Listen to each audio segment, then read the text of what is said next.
নিত্যদিনের একঘেয়ে চিকেন খেয়ে যদি অরুচি হয় তবে চিকেন ভুনা রেসিপি রান্না করে খেয়ে দেখতে পারেন। রুটি বা পরোটার সঙ্গে দারুণ কম্বিনেশন। চিকেনের অত্যন্ত সহজ একটি রেসিপি যা তৈরি করতে কোনো ঝকমারি নেই। অনেকের ধারণা আছে এই রেসিপির উদ্ভব মোগলদের হাত ধরে, তা কিন্তু নয়। এটি বাংলার একান্ত আপন একটি রেসিপি। উর্দু ভুনা শব্দের অর্থ ভাজা। নবাবী আমলে এই রান্নার প্রভূত চল ছিল। বিশেষ করে দূরবর্তী কোনো জায়গায় যেতে হলে বাড়ি থেকে পরোটার সঙ্গে চিকেন ভুনা বেঁধে দেওয়া হতো, কারণ এতে ঝোলের নাম গন্ধও থাকে না। বৃহত্তর বাংলা অর্থাৎ পশ্চিমবঙ্গ, বাংলাদেশ, বিহার, আজকের ঝাড়খণ্ড এবং ওড়িশার কিছু অংশ নিয়েছিল বাংলা প্রদেশ। এই রান্না এখানকারই অন্যতম সেরা ডেলিকেসি হিসেবে পরিচিত। পরে তা গোটা দেশে ধীরে ধীরে পরিচিতি এবং সমাদর লাভ করে। তাহলে এ সপ্তাহে দেখে নিন এই দারুণ সুস্বাদু চিকেন রেসিপি কিভাবে তৈরি করবেন।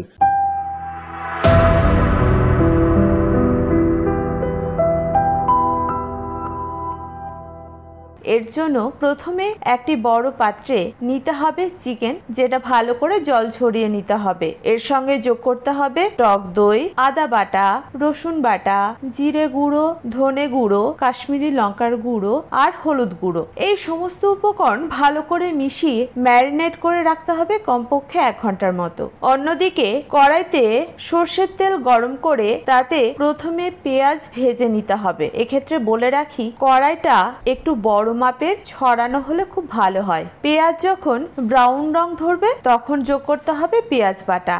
এর মাঝে যোগ করতে হবে গোটা শুকনো লঙ্কা, তেজপাতা, দারুচিনি, লবঙ্গ, এলাচ। চাইলে এই গোটা গরম মশলাগুলো পেঁয়াজ দেওয়ার আগেও দিতে পারেন, তবে ওই উপকরণগুলোর গন্ধ যাতে মশলার সঙ্গে মিশে যেতে পারে তার জন্য ভালোভাবে নাড়াচাড়া করতে হবে হালকা আঁচে। এরপর যোগ করতে হবে ম্যারিনেট করা চিকেন। চিকেনটা সামান্য জল দিয়ে কষাতে হবে। এই রান্নায় জলের আর কোনো ব্যবহার হবে না, তবে কষানোর কাজটা বেশ ধৈর্য ধরে করতে হবে। এখন যোগ করতে হবে নুন আর কিছুটা কাশ্মীরি লঙ্কার গুঁড়ো, গোলমরিচের গুঁড়ো আর কাঁচা লঙ্কা, তবে এটা স্কিপ করা যেতে পারে। এই সমস্ত গুঁড়ো মশলা বা বাটা মশলা আপনারা এক এক করে যোগ করবেন আর একবার মাংসের সঙ্গে মিশিয়ে দেবেন। ফলে মাংসের সঙ্গে মশলার উপকরণ খুব ভালোভাবে মজতে পারবে আর মাংসের স্বাদও হবে দ্বিগুণ।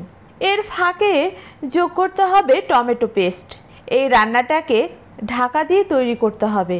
মাঝে মাঝে ঢাকা খুলে নাড়াচাড়া করতে হবে। অন্যদিকে মাংসের টেস্ট বাড়ানোর জন্য একটা মশলা তৈরি করতে হবে। এর জন্য ঘি গরম করে তাতে দিতে হবে ছাতু বা বেসন। এটা ঘিয়ের সঙ্গে ভালোভাবে মিশিয়ে নিতে হবে যাতে মন্ড না থাকে। এবার মাংসের সঙ্গে যোগ করে মিশিয়ে দিতে হবে। রান্নার প্রায় শেষের দিকে যোগ করতে হবে গরম মশলা গুঁড়ো, লেবুর রস, তবে যদি এটা গন্ধরাজ লেবু হয় তবে কথাই নেই, আর স্বাদ ব্যালেন্স করার জন্য সামান্য চিনি। এগুলো মিশিয়ে দিতে হবে। সব শেষে কিছুটা ধনেপাতা কুচি ছড়িয়ে আঁচ বন্ধ করে ঢাকা দিয়ে রেখে দিতে হবে। পরিবেশন করার সময় সামান্য আদা কুচি ছড়াতে ভুলবেন না। চাইলে আজকেই তৈরি করে ফেলুন। তৈরি করার পরে কেমন হয়েছিল সেটা কিন্তু কমেন্ট করে জানাতে ভুলবেন না। আমিও তো থাকি আপনাদের কমেন্টের অপেক্ষায়। আর আমার রান্না বা রেসিপি কে কোথা থেকে দেখছেন সেটাও কমেন্ট করবেন, সঙ্গে আপনাদের নামটাও শেয়ার করবেন।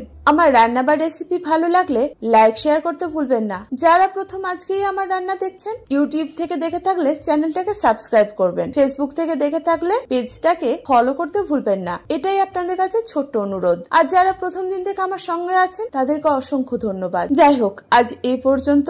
দেখা হচ্ছে পরবর্তী ভিডিওতে। আপনারা ভালো থাকুন, সুস্থ থাকুন। ধন্যবাদ।